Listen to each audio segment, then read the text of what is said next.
Hey everyone, I want to do a quick little video on my dry fire routine. Now, I try and do this about 2 to 3 times a week, thereabouts. And it doesn't take a lot of time. It's real easy to do. It takes me maybe 10 minutes, 15 minutes at the very most. I'm doing it outside for a couple of reasons. Normally I do this in my bedroom, but right now, quite frankly, my bedroom is a mess. And number two, I like the light out here better than I do in my bedroom. Now, first and foremost, we need to do dry fire facing in a safe direction. That's a direction that even if we screw up everything and a bullet flies downrange, it's not going to cause any problems. And behind my camera right there, there's a big, thick concrete wall. That's a safe direction. That way used to be a safe direction, but then they decided to turn the pasture into a subdivision, and well, I lost the safe direction. First and foremost, we want to make sure that we do dry fire with a dry gun, an empty gun. So in my case, I'm going to start off with my typical everyday carry piece, right, which is right now a Smith & Wesson CSX E-Series.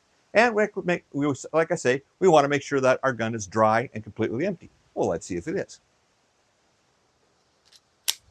Son of a gun, my gun is not dry and completely empty, the gun that I normally carry. Who could have thought? So let's make it dry and completely empty. We drop the magazine out, we rack the slide. Don't worry about that. There's my bullet. Now, the gun's dry and completely empty, right? I don't trust it.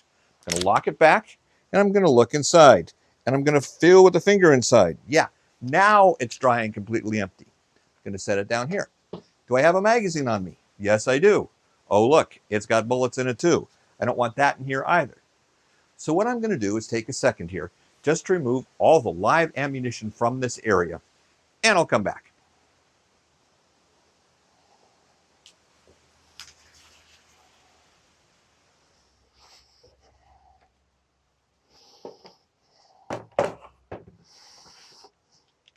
Okay, I'm back. Now, I left my gun unattended for just a few seconds, but for all I know, ninjas could have dropped out of the ceiling and inserted a live round in the chamber. So I want to make sure that the gun is, in fact, empty and unloaded. Yep, still is. Okay, here we go. In fact, let's verify that for y'all just in case. Now, you're asking yourself, Kevin, why did you bring out a laundry basket? Well, the first thing I start off with is reload practice. And since I'm outdoors here, I don't want to have to chase my magazine around as it falls. So I bring in a laundry basket here just to make sure that it stays in one place. The first part of my dry fire is always reload practice. So what I do is I take one of these magazines that I have set up. Now this has a little orange insert. You see that there? That's designed to allow depress the follower. So when I put it in, I can rack the slide multiple times and it's not going to catch on the follower. Handy little thing. In this case, though, I wanted to lock it back to simulate a gun that is empty after I shot it. So I set it up like that. I get my sight on target, and I put my spare magazine. Now, you note the spare magazine has a dummy round in there, okay? This is not a real round. It's there to protect the feed lips as I load the magazine into my pistol. This one goes where I normally carry my magazines, right here. So what I'll do here now is I'll do about 5 repetitions of something that looks like this. My gun is pressed out to the target. My sight is stable, and I realize, oh, my gun's out of empty. Is on empty. Time to do something about it. Bring it in, reload, bring it in, back on target, just like that. Okay. So the whole point is just to get practice with your reloads, and you'll note that the laundry basket kept the magazine there from wandering around.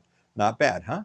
So let's set it up again. I'll need to take the magazine out, take that dummy magazine out, dummy round out, lock the chamber back like it was, insert the dummy round back into the magazine, put it back where it belongs, put my empty magazine in the gun. Practice this one more time.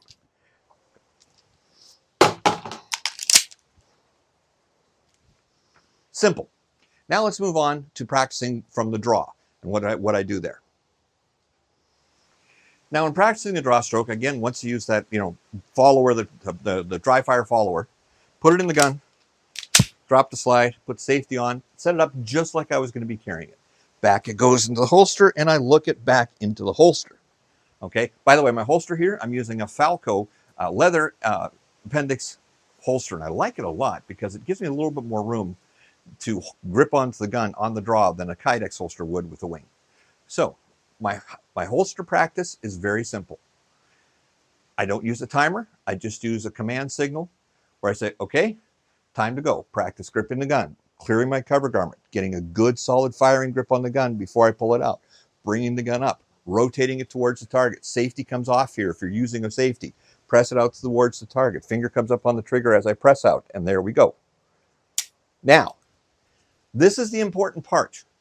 Normally what you do is you'd wrap the slide and you do it again. But that's not really what we need to learn how to do when we shoot a pistol. What we need to learn how to do when we shoot a pistol is put multiple rounds on target consistently. So what I do is, as I come out to the target, I put my finger on the trigger, I make the decision to shoot, I drop the hammer, and then I do 5 more trigger presses as if I were shooting that gun. And I'm paying attention to how the sights or the dot move as I'm pressing that trigger.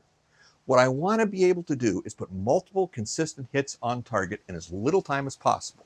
And I'm not going to learn that if I come out, press the trigger, clack, rack the slide, press the trigger again. That's not teaching me that. What will teach me that, though, is if I come out of the holster, let me put that back in the holster, come up out of the holster, bring it there, sight off, 1 shot, 2 shots, 3 shots, 4 shots, 5 shots, keeping a good solid grip the whole time. When you're done with your dry fire, your forearms should ache a little bit because you've been gripping your gun so hard. Hey, I hope this helps, and be sure to tune in for more great tips from this channel.